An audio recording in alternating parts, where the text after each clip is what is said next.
In our last video, we saw a way that we could take our flex boxes and based on a media query, we had our flex boxes go from columns or from rows to stacked on top of each other in columns.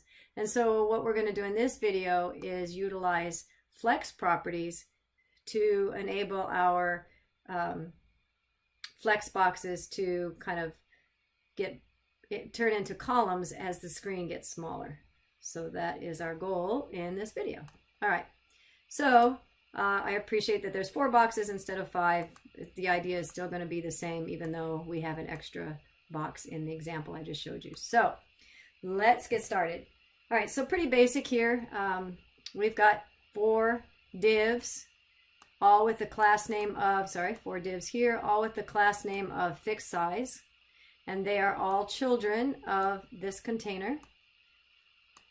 They're all children of this container. Okay, called fixed size container. So we know that in order to start things off and to make them flex boxes, we have to go to our parent container and utilize display flex. And that's going to automatically start to put our elements, our divs, into rows. And unlike what's happened in the past or so far, and I'm going to bring some points home here, the elements are not taking up the full space. Notice they're each taking up they're taking up as much room as they need, and they're not being stretched across the screen here, or stretched across the entire element space that they're allowed. All right, so let me kind of bring home some points here. We have up to now been utilizing Flex 1. And Flex 1, we heard, is going to tell each of these divs to take up as much space as is allocated by their parent in equal amounts. So try to space out evenly and fill up the entire space.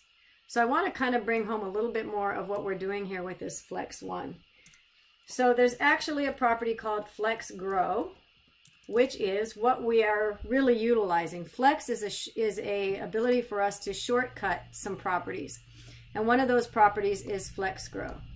So that's really what we're doing with Flex. I'm going to comment this out for a moment, Control K, and demonstrate something else. Let's say we're going to make these a width of 30 pixels. So they're all 30 pixels now because we didn't use the Flex Grow. They're only taking up 30 pixels. If we had done 230, now they're taking up 230. If we continue with this with the Flex Grow, the idea is that they're going to try and be, let's try it with 30 just for demonstration.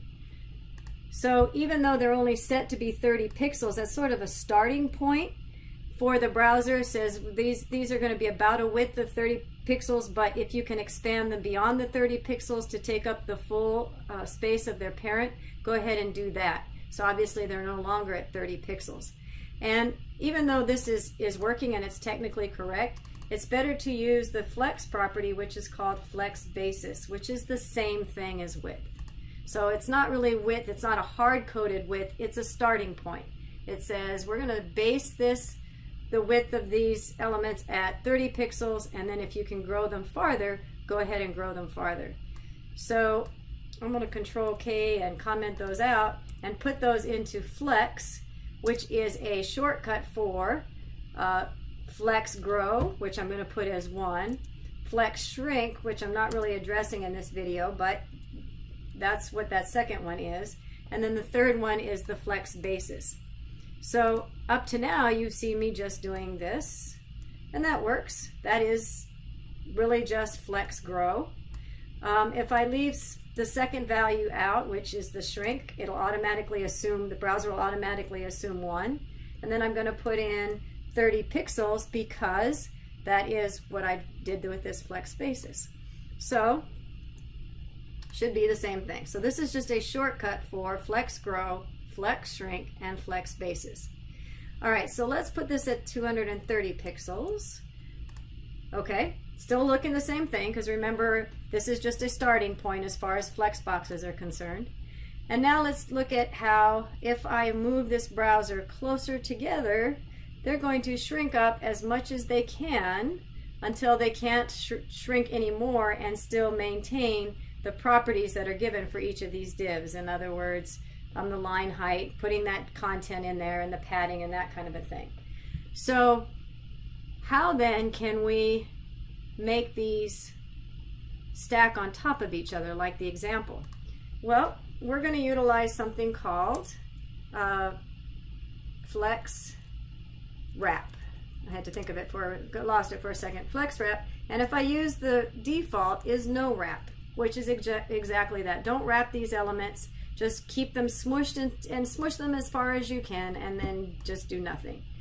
So what we'll try instead is flex wrap wrap. And now you'll start to see that these columns are going to, these rows are going to turn into columns as they're able to. It's pretty simple, huh? All right, so I'm also going to share this with you. So let's say we had put our basis at 30. Now watch what'll happen.